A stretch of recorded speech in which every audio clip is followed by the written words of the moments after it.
Përshëndetje mjeshtër, si jeti? Mirë, faleminderit. Po bëjmë këtë video Adelaida si të kam komunikuar për të treguar rezultatet mbas programit Get Released pas një vit e 7 muaj që ti e ke ndjekur programin.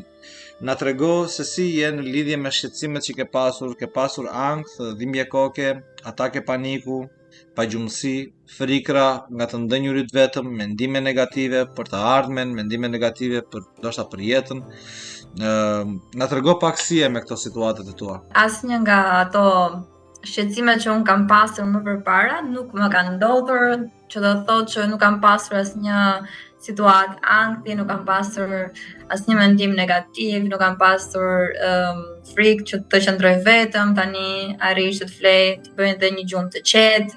Kam mendime shumë të mira gjithmonë, mendime të mira për të ardhmen dhe do me thënë drejt arritjes së qëllimeve që i kemi vendosur vetes. Më vjen shumë mirë që po i dëgjoj këto fjalë. Të gjitha këto rezultate i ke tani që i vazhdon ti kesh tani, vazhdon ti kesh duke praktikuar programin që të kam lënë që të praktikosh apo nuk e ke praktikuar rregullisht, si ka qenë situata?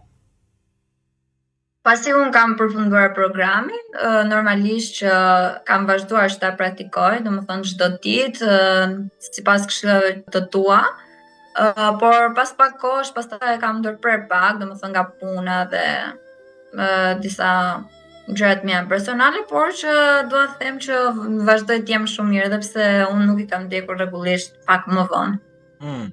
Jam i sigurt që do ishte ngritur dhe më shumë vala dhe energjia jote nëse do praktikoje, por gjithashtu edhe fakti që nuk ke praktikuar rregullisht është tregues që pas kemi bërë një kapërcim shumë të madh të situatës, që të vazhdosh të jesh mirë edhe pa patur nevojë të praktikosh ndoshta programin që unë të kam lënë. Kjo është faktikisht është një gjë shumë e bukur, sepse sidoqoftë njerëzit prap kanë dëshirë të angazhohen sa më pak që të jenë mirë, kështu që është prap pozitive, edhe pse nëse ne praktikojmë çka kemi mësuar rregullisht, ne gjithmonë rritemi vazhdimisht në çdo aspekt. Si e shikon tani të ardhmen, jetën tënde, je optimiste, ke vlerësim të lartë, ke vetbesim të lartë, si ndihesh?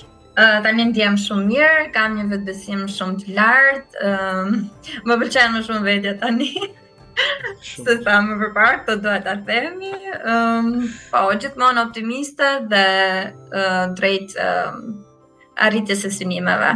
Bravo Adelaida. Ndihem krenar për ty dhe për arritjen tonë.